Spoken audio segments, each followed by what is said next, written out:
नमस्कार friend, you are watching SAS by Anand YouTube platform. So guys, हम लोग आपातकाल पढ़ रहे थे। आपातकाल के बारे में हम लोग पढ़े आर्टिकल 356, 355, 356 बेसिकली आज पढ़ेंगे। उससे पहले हम लोग नेशनल इमरजेंसी पढ़े थे 352। उसके बाद इमरजेंसी प्रोविज़न पढ़े थे 355, जो हाल ही में मणिपुर में लगाया है। और नेशनल इमरजेंसी, अगर आप लोगों ने उस वीडियो को नहीं देखा है, नहीं सुना है, तो आप जाके प्लेलिस्ट में देख लीजिएगा। और उसके बाद आपका ये जो है आर्टिकल 356, ये स्टेट इमरजेंसी को बताता है। इसके बारे में हम लोग जानेंगे। तो चलिए बिना लेट किए हम लोग स्टार्ट करते हैं इस टॉपिक को। तो ये आपका स्टेट इमरजेंसी है, जो अनुच्छेद 356 में राष्ट्रपति शासन के नाम से जानते हैं। आपको पता होगा कि अनुच्छेद में हम लोग सबसे पहले पढ़े थे आर्टिकल 352 पढ़े, उसके बाद आर्टिकल 355 पढ़े, और इसमें एक आर्टिकल 355 में हम बताए थे 358 और 359, जिसमें फंडामेंटल राइट की बात करता है। फंडामेंटल राइट मतलब नेशनल इमरजेंसी में आपका फंडामेंटल राइट पे क्या क्या प्रभाव आ सकते हैं, इसमें आपका सारा फंडामेंटल राइट समाप्त हो जाता था। लेकिन 44वां अमेंडमेंट आप लोग को हम बताए थे 1978 में, आर्टिकल 20 और 21 को आप ख़त्म नहीं कर सकते हैं। तो यहाँ तक हम लोग ने पढ़ लिया था। इसके बाद हम लोग देखेंगे आर्टिकल 356, 352 के बाद। और ये हम बताए थे, जिन जिन लोगों ने ये वीडियो नहीं देखा है प्रीवियस का, तो वो देख लीजिएगा। ये आपका पार्ट 18 में है, और अनुच्छेद आर्टिकल जिसको बोलते हैं आर्टिकल 352 से 360 के बीच है ये इमरजेंसी, जिसमें हम लोग आर्टिकल 352 पढ़ लिए थे, 355 पढ़ लिए थे। आज हम लोग 356 पढ़ेंगे। 356 का उपयोग ये बेसिकली स्टेट में किया जाता है, ये गवर्नर द्वारा। जब वहाँ के गवर्नर को, मान लेते हैं ये हमारा गवर्नर है, गवर्नर ने एक रिपोर्ट जारी करता है, प्रेसिडेंट को रिपोर्ट जारी करके बताता है कि राज्य का विधि व्यवस्था, ये आपका विधि व्यवस्था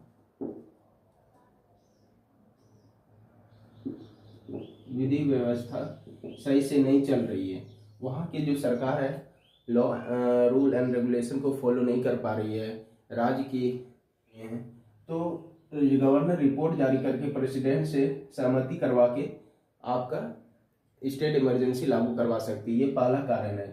दूसरा कारण है कि अगर राष्ट्रपति को खुद लगे कि उस राज्य का कंडीशन सही नहीं है, वहाँ पे जो सरकार है वो सही से रूल नहीं कर पा रही है या मनमाना किसी तरह की कर रही है, तो राष्ट्रपति अपने मन से भी वहाँ पे स्टेट इमरजेंसी की घोषणा कर सकती है। जब राष्ट्रपति, मान लेते गवर्नर रिपोर्ट जारी किया, प्रेसिडेंट की सहमति बन गई, तो आपका सहमति बनने के बाद ये 2 मंथ तक आपका वैलिड रहेगा। ये जो है आपका 2 मंथ स्टेट इमरजेंसी उस स्टेट में लगा दी जाएगी, और उसके बाद 2 महीने के भीतर उस स्टेट इमरजेंसी जो लगाया है उसको पार्लियामेंट में अप्रूवल देना पड़ता है। वो पार्लियामेंट में भेजते हैं, और पार्लियामेंट के जो मेंबर होते हैं, लोकसभा और राज्यसभा, ये दोनों के द्वारा पास किए जाते हैं। अगर ये दोनों लोकसभा और राज्यसभा में पास हो गए, तो ये 6 मंथ तक वैलिड हो जाएगा, और 6 मंथ तक, अन्यथा ये 2 मंथ में समाप्त हो जाएगी। तो ये बेसिकली याद रखिएगा कि अगर गवर्नर ने अप्रूवल कर दिया, रिपोर्ट जारी करके प्रेसिडेंट को बता दिया कि यहाँ पे स्टेट इमरजेंसी लगाने की जरूरत है, और राष्ट्रपति इससे सहमत हो गई, तब फिर आपका स्टेट इमरजेंसी वो 2 मंथ तक वैलिड होगा, जब तक कि पार्लियामेंट के दोनों सदन से पास ना हो जाए सिंपल मेजोरिटी से। सिंपल मेजोरिटी होता है 50% से एक अधिक। तो अगर ये पास हो गया तो 6 मंथ तक वैलिड होगा, अन्यथा नहीं होगा। मान लेते हैं एक एग्जांपल से,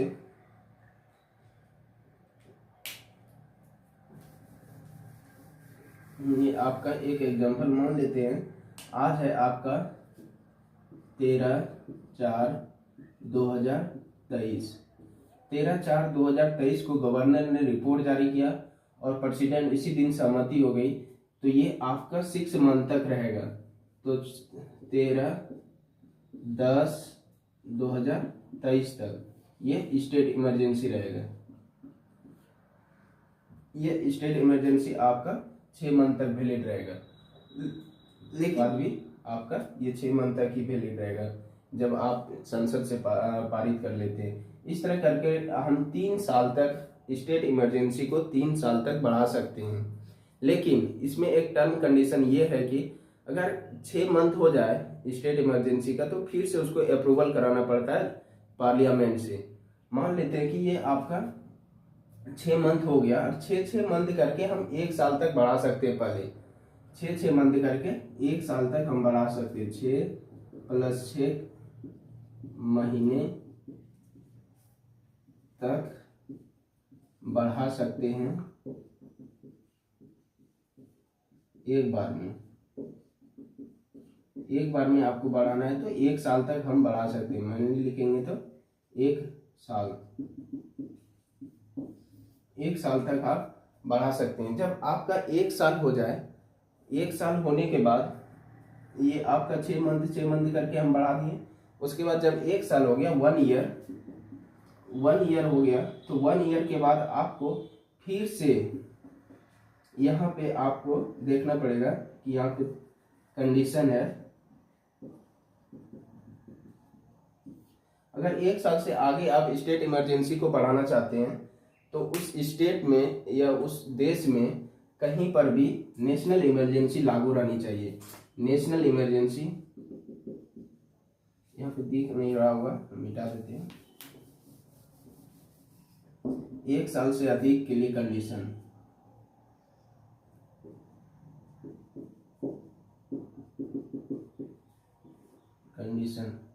पहला है 1 साल से अधिक के लिए पहला कंडीशन है कि देश में कहीं भी नेशनल इमरजेंसी लगे रहने पर मान लीजिए ये मेरा स्टेट है, ये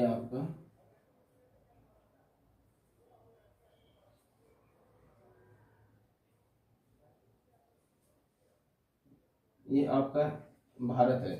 मान लीजिए यहाँ पे बिहार है, बिहार में स्टेट इमरजेंसी लगा दिया गया है। तो स्टेट इमरजेंसी लगा दिया गया और 1 साल से अधिक करना है तो भारत के किसी भी पार्ट में, किसी भी क्षेत्र में, किसी भी पार्ट में अगर नेशनल इमरजेंसी लगा होगा तब यहाँ पे 1 साल से अधिक वाला वैलिड होगा।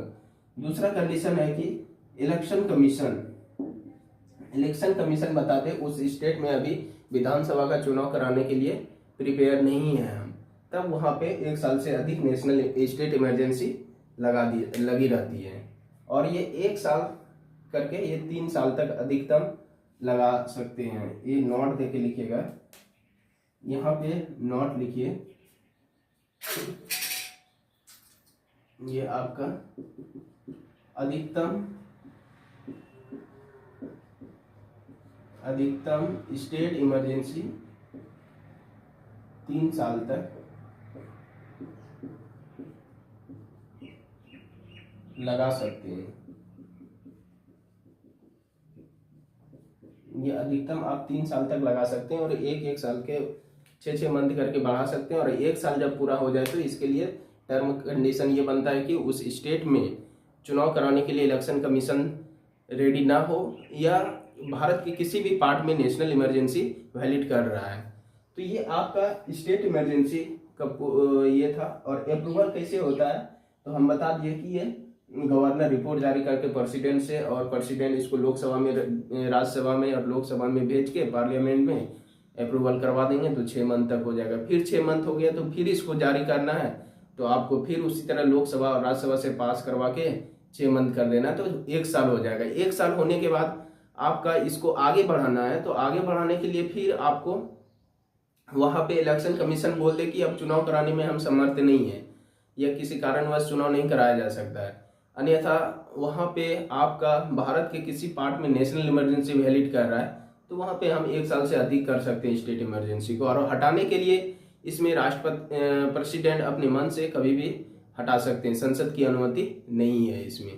तो ये आपका था स्टेट इमरजेंसी। और इसके अलावा इसके प्रभाव क्या क्या होते हैं और इसके बारे में जानेंगे, प्रभाव के बारे में। तो चलिए हम लोग देख लेते हैं इसका प्रभाव क्या क्या है। तो राष्ट्रपति शासन का हम लोग प्रभाव देख लेंगे। इसमें अगर किसी स्टेट में आपका राष्ट्रपति शासन लगाया जाता है तो उस स्टेट में क्या क्या प्रभाव हो जाते हैं, उसके क्या क्या इफेक्ट पड़ते हैं राज्य में, उसके बारे में हम लोग जानेंगे। तो चलिए हम लोग देखते हैं राष्ट्रपति शासन का प्रभाव क्या क्या आता है। पहला प्रभाव होगा कि उस स्टेट का जो मंत्रिपरिषद है उसको बर्खास्त कर दिया जाएगा।